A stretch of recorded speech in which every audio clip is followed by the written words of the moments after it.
Astaghfirullah. Bismillahirrahmanirrahim. Assalamualaikum warahmatullahi wabarakatuh. Alhamdulillah wassalatu wassalamu ala Rasulillah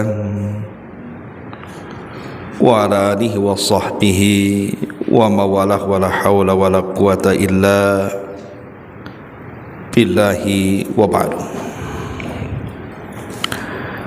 Alhamdulillah, segala puja dan puji hanya milik Allah Jalla fi'ula. Salat dan juga salam tetap kita hadiahkan kepada Rasul kita Nabi besar Muhammad sallallahu alaihi wa ala alihi wasallam. Kita lanjutkan kembali kajian kita, masih membahas tentang sifat-sifat atau ciri-ciri golongan yang selamat, dan kita masuk pada bagian yang ketiga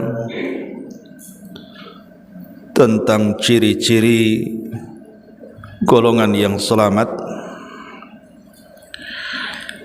Yang pertama di sini, bahwa golongan yang selamat adalah jumlahnya sangat sedikit di tengah-tengah banyaknya umat manusia. Tentang keadaan mereka, Nabi sallallahu alaihi wasallam sabdakan, tuba lil ghurabai, beruntunglah orang-orang yang dianggap asing. Siapa mereka orang-orang yang dianggap asing itu?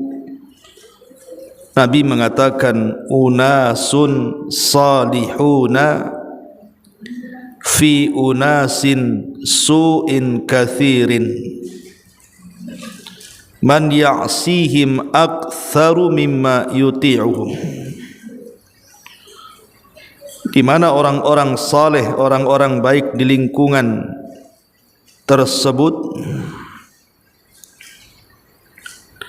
atau orang-orang baik di lingkungan orang-orang yang banyak berperangai buruk, orang-orang yang mendurhakai mereka lebih banyak dibandingkan orang-orang yang mentaati mereka. Jadi orang-orang yang dianggap asing adalah di mana jumlah orang-orang soleh lebih sedikit dibandingkan orang-orang jahat, dan orang-orang yang mentaati kepada Allah lebih sedikit dibandingkan mereka orang-orang yang bermaksiat kepada Allah Subhanahu wa taala. Dan di dalam Al-Qur'anul Karim Allah Subhanahu wa taala mengisyaratkan, wa qalilun min ibadiyas syakur, dan sedikit sekali dari hamba-hambaku yang bersyukur. As-Saba ayat 13. Ma'asyiral muslimat yang dimuliakan Allah Subhanahu wa taala, hadis ini adalah hadis penggalan di mana Nabi sallallahu alaihi wasallam bersabda di permulaannya, bicara tentang keasingan Islam. Kata Nabi sallallahu alaihi wasallam, bada'al Islam ghariba. Islam itu di permulaannya, kemunculannya dianggap asing. Wa sayaudu ghariba kama bada. Dan kelak Islam akan kembali dianggap asing seperti permulaannya. Maka Nabi SAW mengatakan, fatuba lil ghuraba, beruntunglah orang-orang yang dianggap asing itu. baru Rasul mengatakan orang-orang yang dianggap asing itu di mana orang-orang baik yang berada di tengah orang-orang jahat itu lebih sedikit, dan orang-orang yang bermaksiat di tengah-tengah orang yang taat itu lebih banyak. Itulah orang-orang asing. Ma'asyiral muslimat yang dimuliakan Allah Subhanahu wa taala, tentu hadis ini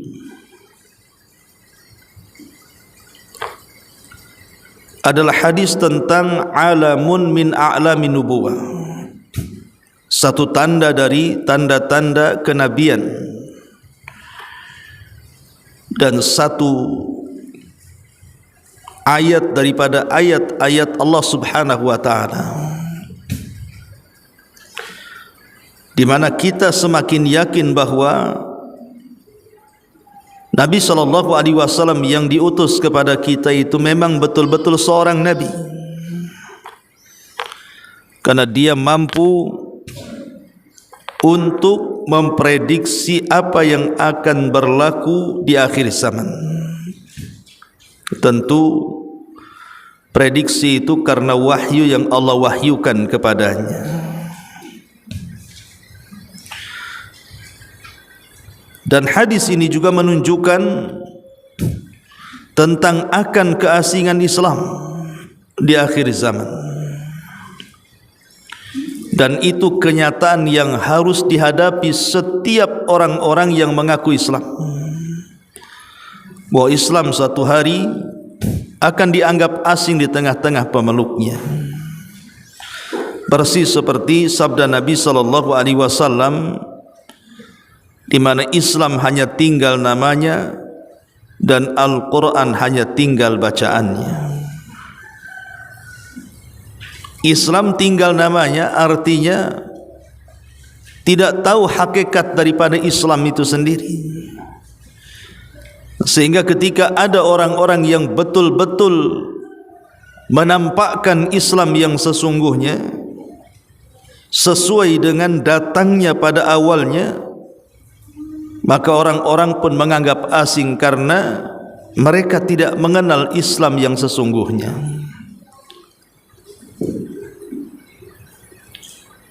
Dan ini sebuah kenyataan.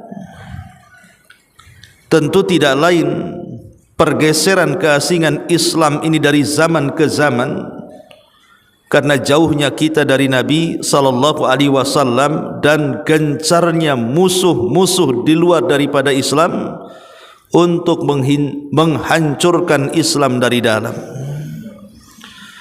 Sekalipun mereka tidak berhasil menjadikan orang Islam keluar dari Islam, tetapi minimalnya mereka telah berhasil menjauhkan para pemeluk Islam dari ajaran Islam.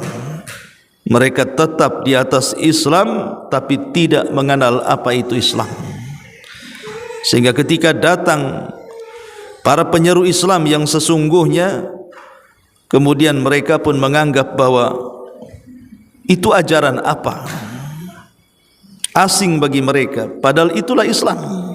Karena sudah jauhnya mereka dari Islam disebabkan oleh musuh-musuh mereka yang sudah menghantam dari dalam. Ma'asyiral muslimin muslimat yang dimuliakan Allah Subhanahu wa taala, ada sebuah hadis yang sangat merinding kalau kita baca. Kata Nabi SAW bahwa di akhir zaman Islam ini akan dikerubung oleh musuh-musuhnya, seperti orang-orang lapar mengerubung makanan yang lezat yang ada di meja makan. Kata Nabi SAW, yushiku an tatada'a alaikum kama tada'al akalatu ila qas'atiha. Hampir-hampir kalian itu akan dikepung dari semua arah seperti orang-orang lapar yang mengepung makanan yang lezat yang ada di meja makan. Sahabat bertanya kepada Nabi, Rasul, amin qillatin nahnu yauma idzin. Rasul, apakah karena jumlah kami sedikit di kala itu, ataukah jumlah musuh begitu banyak wahai Rasul? Maka Nabi SAW mengatakan, tidak, bal antum yauma idzin katsirun. Bahkan kalian pada hari itu sungguh jumlah yang sangat banyak dibandingkan musuh-musuh kalian. Artinya secara kuantitas kalian lebih banyak dibandingkan musuh-musuh kalian. Kemudian para sahabat makin heran dan mengatakan, ya Rasulullah, kalau memang jumlah kami jauh lebih banyak dibandingkan jumlah musuh-musuh kami, kenapa kami bisa dikepung dari semua arah?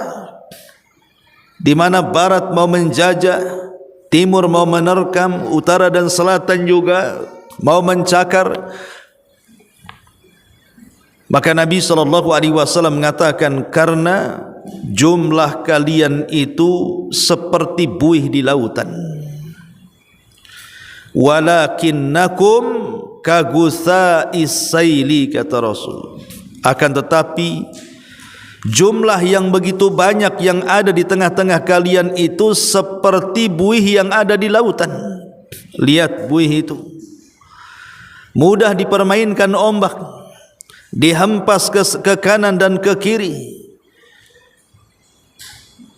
Artinya bahwa umat Islam di akhir zaman itu mudah untuk dipermainkan musuh-musuhnya, karena seperti buih centang perenang. Kemudian Nabi SAW berikan alasannya kenapa kaum muslimin di akhir zaman itu kondisinya lemah dengan jumlah yang banyak. Kata Nabi SAW, karena Allah telah cabut di hati-hati musuh-musuh kalian itu perasaan takut. Tetapi sebaliknya, Allah Subhanahu wa taala tanamkan penyakit kelemahan di hati-hati kalian. Jadi perasaan takut di hati musuh dicabut, kemudian perasaan lemah ditanamkan di hati-hati kalian. Kemudian para sahabat bertanya tentang sebab kelemahan itu. Maka Nabi SAW menjelaskan bahwa sebab kelemahan itu karena dua perkara. Pertama, hubbud dunya, karena terlampau cinta dengan dunia, dan yang kedua karena takut kematian. Cinta dunia dan takut mati itulah yang menjadikan lemahnya kalian di akhir zaman. Hadis ini juga menjelaskan kepada kita tentang keterasingan Islam. Di antara salah satu sebab kenapa Islam itu akan asing, karena musuh-musuh Islam dari luar, mereka akan terus menyerang Islam, sehingga Islam itu semakin hari semakin hilang kualitasnya di tengah-tengah banyaknya kuantitas. Jadi banyaknya umat Islam itu tapi tidak berkualitas sama sekali, karena diserang dari arah, semua arah, terutama dari sisi akidah dan sisi imannya. Jadi kaum muslimin itu berusaha didangkalkan dari segi akidah oleh musuh-musuhnya. Ketika dangkal akidahnya itulah kemudian akhirnya manusia tercintakan dengan dunia dan tertakutkan dengan kematiannya. Dan itu terbukti, Bu. Bagaimana kemudian sejengkal demi sejengkal, sehasta demi sehasta kaum muslimin itu dijauhkan dari akidahnya, diciptakannya akidah-akidah sesat kemudian disebarkan di tengah-tengah Islam. Disebarkannya khurafat-khurafat di tengah-tengah Islam untuk melemahkan kaum muslimin. Digiringnya umat Islam kepada kesyirikan, digiringnya umat Islam kepada tahayul, bahkan perkara-perkara yang tidak pernah ada di zaman Rasul pun kemudian dicintakan kepada kaum muslimin, dan itu adalah ulah musuh-musuh Islam untuk menghancurkan Islam dari dalam. Sehingga ketika kemudian ada orang-orang yang berusaha datang kepada mereka meluruskan Islam yang sesungguhnya, Islam yang dibawa Nabi SAW, Islam yang dibawa para sahabat Nabi SAW, mereka pun menolaknya dan dianggap bahwa itu bukan ajaran yang sesungguhnya. Kenapa? Karena tadi akidah mereka sudah tersesatkan dengan macam-macam kesesatan. Sampai saya tadi pagi tak sengaja membuka Facebook, kemudian keluarlah di beranda tentang cerita seorang Habib yang ada di Yaman. Dia mengatakan bahwa konon dulu waktu sulitnya orang ingin haji ke Mekah, jadi si Habib ini, ya mungkin orang ini terlalu fanatik mungkin dengan Habib yang mengaku cinta min dzurriyyatin Nabi, dari turunan Nabi. Jadi keluarga Habib ini pengen haji ke Mekah tapi tidak punya biaya. Tapi sang Habib mengatakan bahwa tidak perlu berjalan ke Mekah itu dengan biaya, dengan kendaraan katanya. Cukup dengan memejamkan mata kita akan sampai di Padang Arafah katanya. Jadi bisa terbang rupanya Habib ini pun. Bisa membawa keluarganya, pembantunya, tukang sapunya, semua bisa. Syaratnya pejamkan mata, nanti akan sampai di Mekah sana. Betul-betul dipenjamkan mata, Bu. Rupanya di tengah perjalanan anaknya ketinggalan.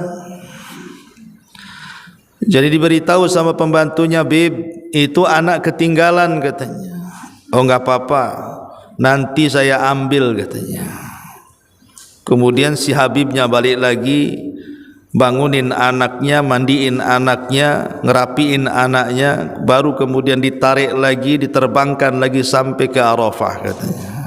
Ini kan khurafat, Bu. Ya. Jelas khurafatnya kan. Entah ini yang cerita ini memang ada-ada, tapi yang jelas bahwa ini kan pendangkalan akidah. Kenapa umat dibodoh-bodohi seperti ini? Coba. Dikisahkan tentang karomah-karomah para wali yang tidak jelas. Nabi SAW saja tidak bisa menghilang, tidak bisa terbang kecuali Allah Subhanahu wa taala yang izinkan kan. Yang itu merupakan mukjizat. Macam mana pula si Habib ini menurut cerita orang ini gitu ya.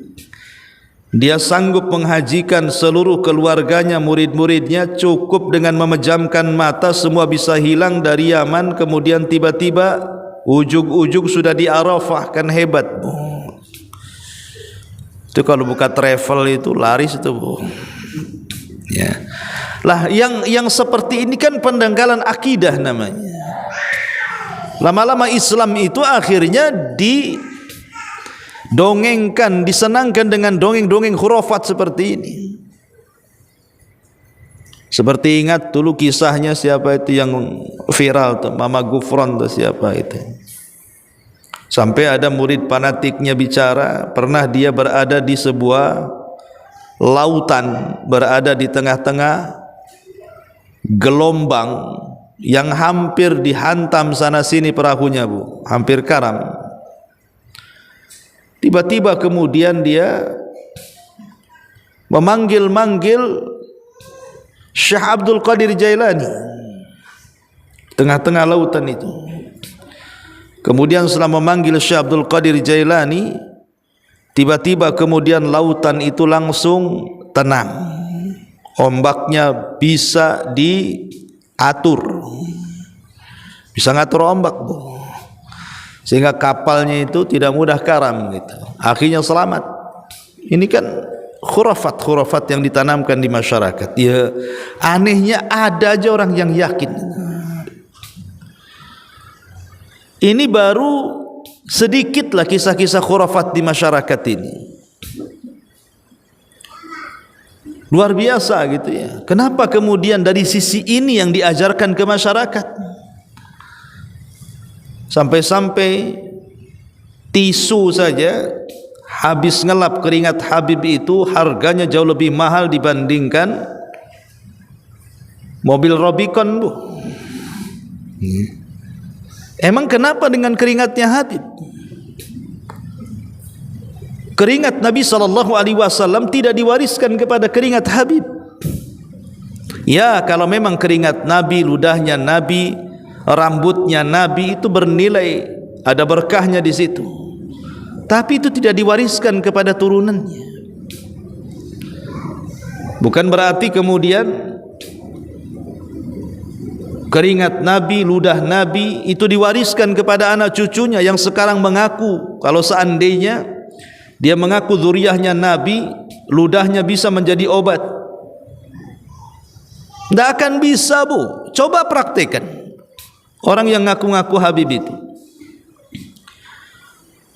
Ada orang buta, kemudian ludahi itu butanya. Bisa sembuh apa enggak? Karena Nabi itu ludahnya kalau diludahkan ke orang buta sembuh tuh penyakitnya. Sebagaimana Ali radhiyallahu anhu pernah sakit matanya, diludahi sama Nabi, sembuh, mukjizat, Bu.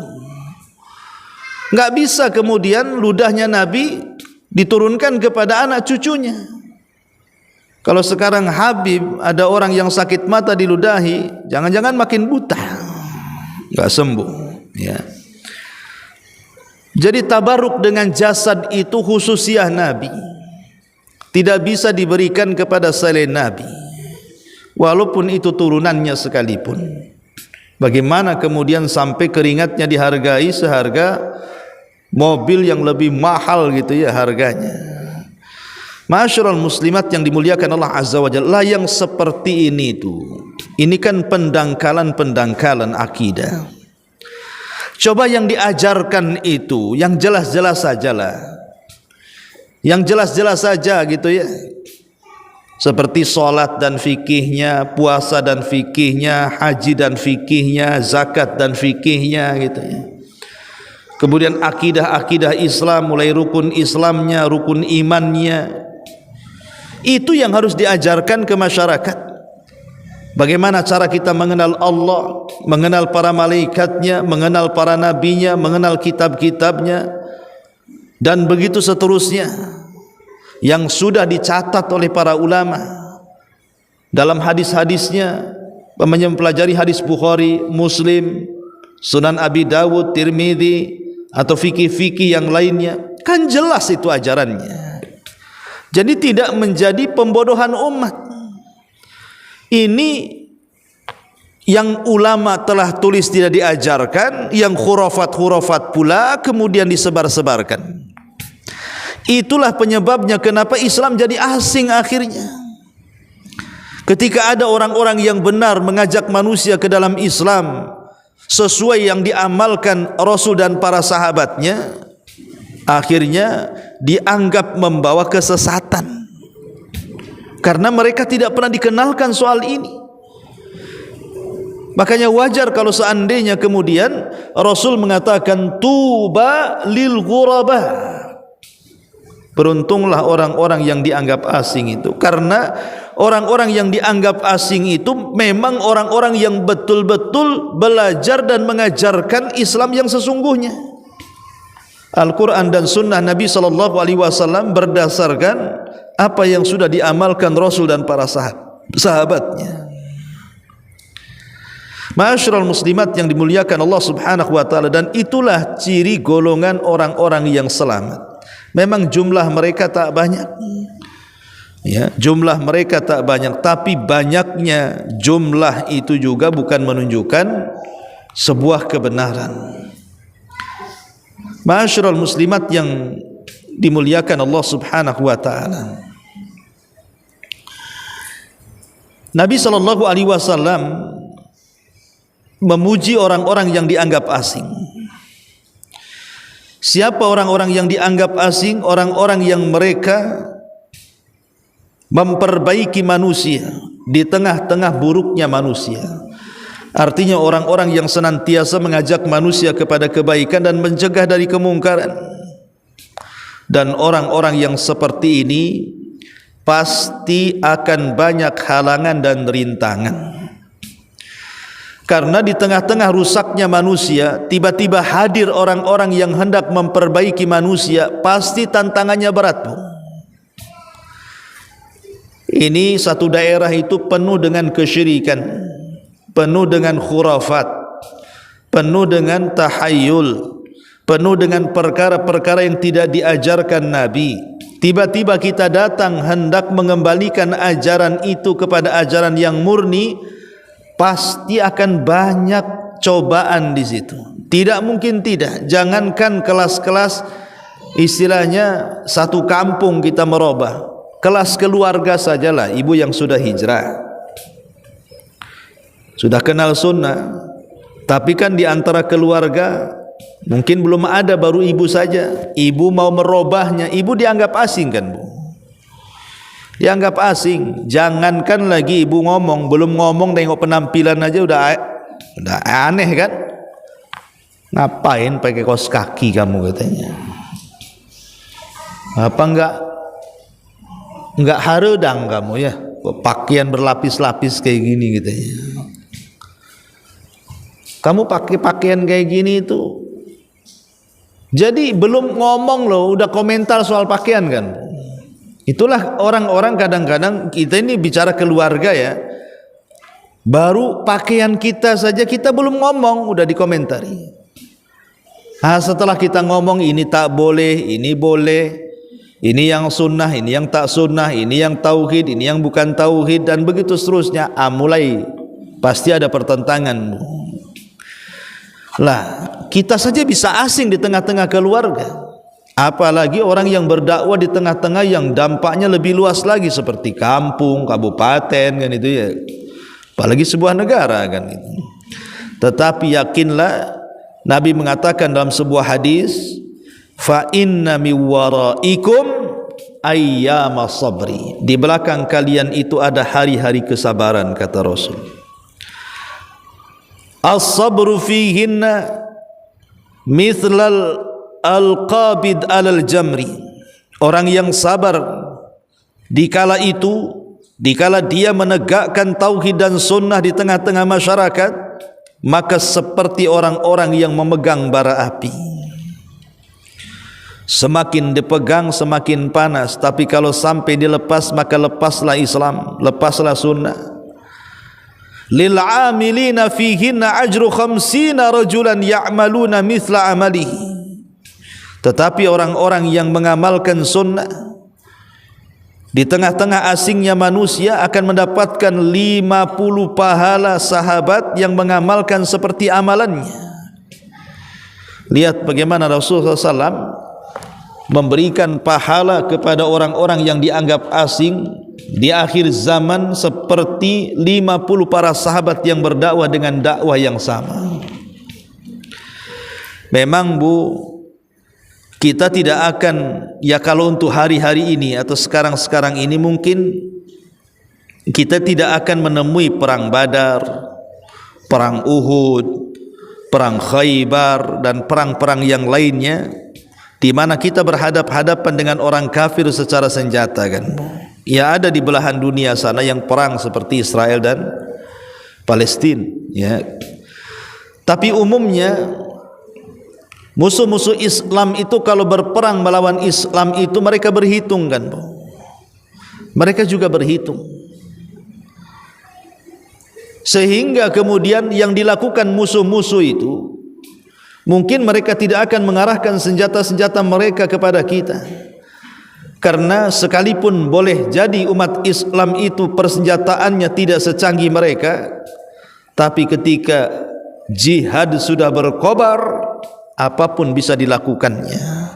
Buktinya Indonesia saja dengan bambu runcingnya bisa mengusir Belanda dengan persenjataan canggihnya kan.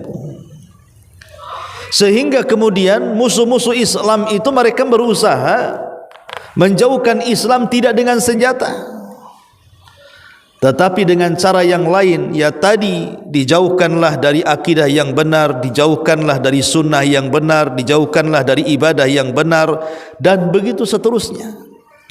Ya. Tetapi meskipun demikian, Islam mungkin tidak akan terhapus di permukaan bumi. Islam tidak mungkin terhapus, maksudnya kemurnian Islam tidak akan terhapus di permukaan bumi. Tapi boleh jadi kemurnian Islam itu akan terhapus sedikit demi sedikit dari keluarga, dari sebuah daerah, mungkin dari sebuah desa, merambat ke kecamatan, merambat ke kabupaten, lambat laun hilanglah dalam satu negara kemurnian agama itu, sehingga Islam hanya tinggal namanya saja kan. Lah disitulah Nabi SAW memuji orang-orang yang tetap mempertahankan Islam. Ini yang pertama, golongan yang selamat, jumlahnya sangat sedikit di tengah-tengah umat manusia. Ma'asyiral muslimat yang dimuliakan Allah Subhanahu wa taala.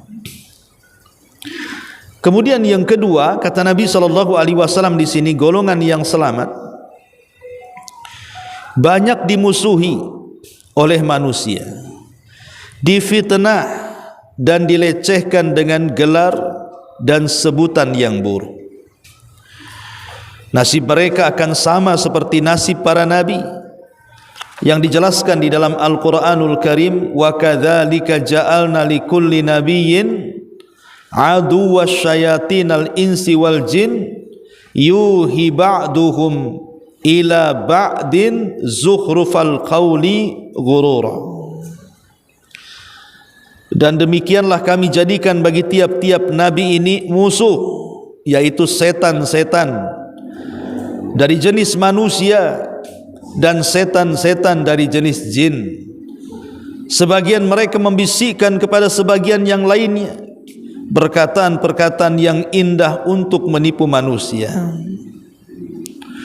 Rasulullah SAW misalnya, ketika mengajak kepada tauhid, oleh kaumnya beliau dijuluki sebagai tukang sihir dan sebagai pendusta. Padahal sebelumnya mereka memberikan julukan As-Siddiq, orangnya jujur, orangnya terpercaya. Inilah di antara ciri yang kedua, bahwa golongan yang selamat itu pasti akan dihadapkan dengan musuh-musuhnya. Pertama, tentu musuhnya adalah dari setan, Bu. Setan ini ala ra'sihim iblis, tentu dedengkotnya adalah iblis. Itu tidak akan tinggal diam, Bu. Bagaimana caranya dia menyesatkan kita sebagai anak Adam. Dan itu janji iblis di hadapan Allah Subhanahu wa taala saat Adam diciptakan, di mana iblis mengatakan di hadapan Allah Subhanahu wa taala, "Fabima aghwaytani la aqudanna lahum siratakal mustaqim." Ya Rabb, karena engkau telah sesatkan aku, maka aku akan sesatkan Bani Adam dari jalanmu yang lurus. Itu janjinya iblis di hadapan Allah, Bu, bahwa dia tidak akan tinggal diam. Selama masih ada Bani Adam, selama itu pula dia akan melancarkan permusuhannya. Bahkan tak tanggung-tanggung dia mengatakan di hadapan Allah, "Tsumma la'atiyannahum min baini aydihim wa min khalfihim wa an aymanihim wa an syama'ilihim wa la tajidu aktsarahum syakirin." Dan aku berjanji kepadamu ya Rabb, aku akan datang kepada anak Adam itu dari depan mereka, dari arah belakang mereka, dari samping kanan mereka, dari samping kiri mereka, sampai kau tidak akan mendapati turunan Adam itu yang bersyukur kepadamu. Lihat dahsyatnya ancaman iblis di hadapan Allah kepada kita. Dia akan datang kepada kita dari semua arah angin, dari depan, dari belakang, dari kiri, dari kanan, dari atas, dari bawah. Begitulah cara-cara iblis untuk menghancurkan kita. Sampai-sampai Abdullah ibn Abbas radhiyallahu anhuma dan Muhammad ibn Sirin atau Sufyan al-Thawri mengatakan bahwa maksudnya dari arah depan itu kita akan dijauhkan dari akhirat kita. Jadi iblis berusaha menjauhkan kita dari akhiratnya. Ditanamkan kita tidak percaya dengan kematian, ditanamkan tidak percaya dengan peristiwa-peristiwa kuburan, ditanamkan tidak percaya bahwa kita akan dibangkitkan, ditanamkan tidak yakin lagi bahwa kita akan dihisab, kita akan dipertanggungjawabkan di hadapan Allah Subhanahu wa taala. Di sana ada pengadilan yang sesungguhnya. Bahkan bagaimanapun dia akan berusaha supaya kita tidak lagi yakin adanya surga dan neraka. Ini target pertama, Bu. Iblis dan setan itu berusaha melupakan kita dari akhirat kita. Kalau seandainya mereka gagal, tidak bisa kemudian menggoda kita dari segi melupakan akhirat kita, maka mereka akan datang dari arah belakang kita. Dengan cara apa? Dicintakannya kita dengan dunia. Dicintakan kita dengan dunia, disibukkan kita dengan dunia, sehingga lupa salat, lupa puasa, lupa zakat, lupa haji, lupa segala-galanya. Siang, sore, malam, pagi, otaknya hanya dunia dan dunia. Kalau seandainya mereka tidak bisa juga nih, oh, orang ini tidak bisa digoda dari dunianya, rupanya masih juga dia di tengah-tengah kesibukan dunianya masih takarub dengan Allah, masih ingat pula dia dengan salat, masih ingat dengan keluarga, masih ingat dengan kebaikan. Maka setan akan berusaha menggoda kita dari sebelah kanan, Bu. Dengan cara apa? Dengan cara ditanamkan syubhat pada agama kita. Dengan cara ditanamkan syubhat dalam agama kita, Bu, di mana syaitan akan datang menghiasi perkara yang hak menjadi batil, perkara batil menjadi hak. Akhirnya kemudian dihias-hiasi kesyirikan jadi tauhid, tauhid pula jadi syirik. Dihiasilah yang sunnah jadi bid'ah, yang bid'ah pula dianggap sunnah. Dihiasi pula yang taat dianggap maksiat, yang maksiat pula dianggap ketaatan. Akhirnya dihias-hiasi yang hitam jadi putih, yang putih jadi hitam. Dicampur adukanlah al-haq dengan yang batil. Ma'asyiral muslimat yang dimuliakan Allah Azza wa Jalla. Dan ini yang paling bahaya nih.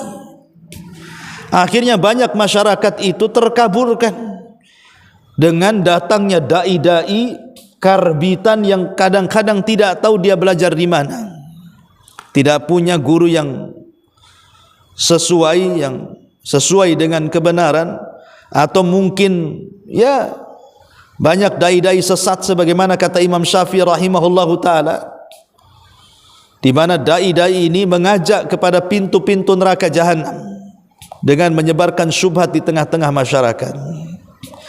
Kalau seandainya dia selamat pula dari syubhat, Bu, karena dia berpegang dengan Al-Quran dan Sunnah, kembali kepada pemahaman salaful ummah, maka setan akan datang dari sebelah kiri, Bu. Dengan cara apa? Dengan cara dipermainkan hatinya dan dicintakan dengan kemaksiatan. Digemarkan zina, disukakan judi, diinginkan judi, pokoknya disukakan maksiat, suka ghibah, suka namimah, suka dusta. Ya. Pokoknya bagaimana caranya dia digemarkan dengan kemaksiatan kepada Allah Subhanahu wa taala. Kalau juga dia selamat, Bu, kalau orang ini selamat juga, dia tidak suka maksiat, disinilah terjadi kerjasama antara pasukan-pasukan iblis dari kalangan jin dengan pasukan-pasukan antek-antek dia dari kalangan manusia. Mulai kerjasama. Caranya gimana? Caranya muncullah dukun-dukun yang merupakan antek-antek setan.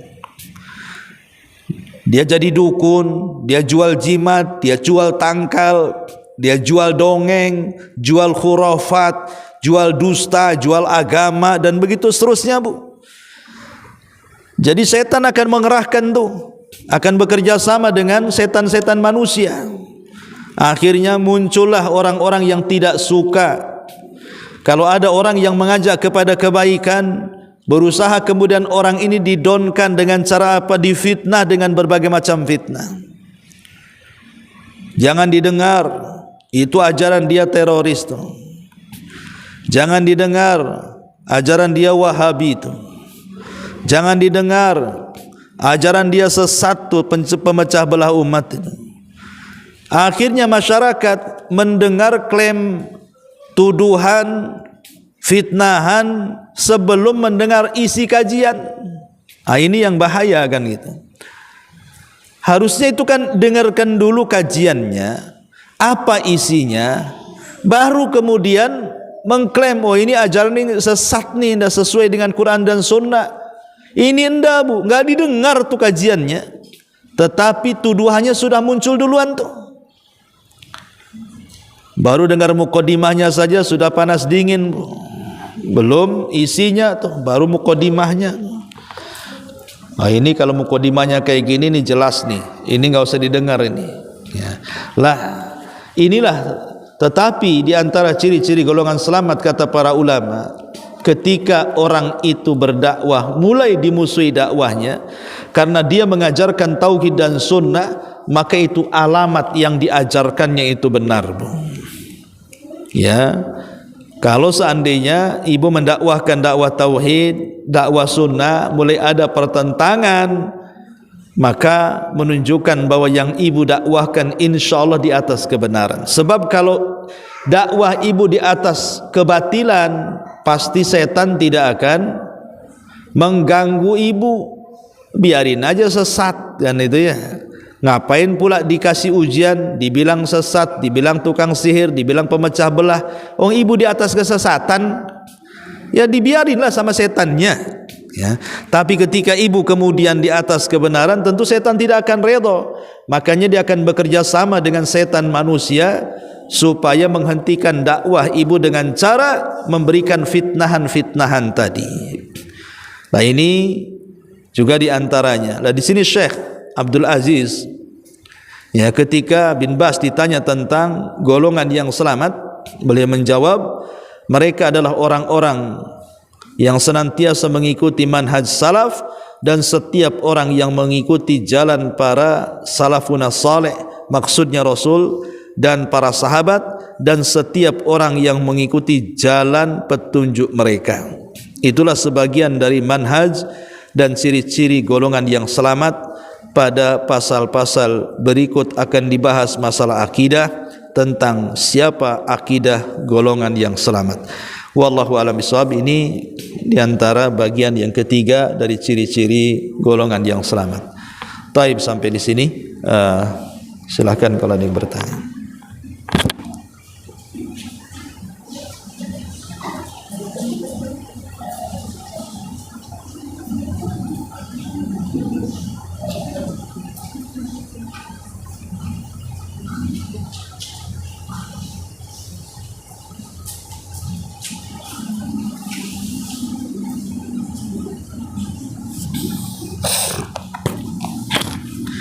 Baik, kalau tidak ada, kita tutup. Subhanakallah bihamdika, asyhadu an la ilaha illa anta, astaghfiruka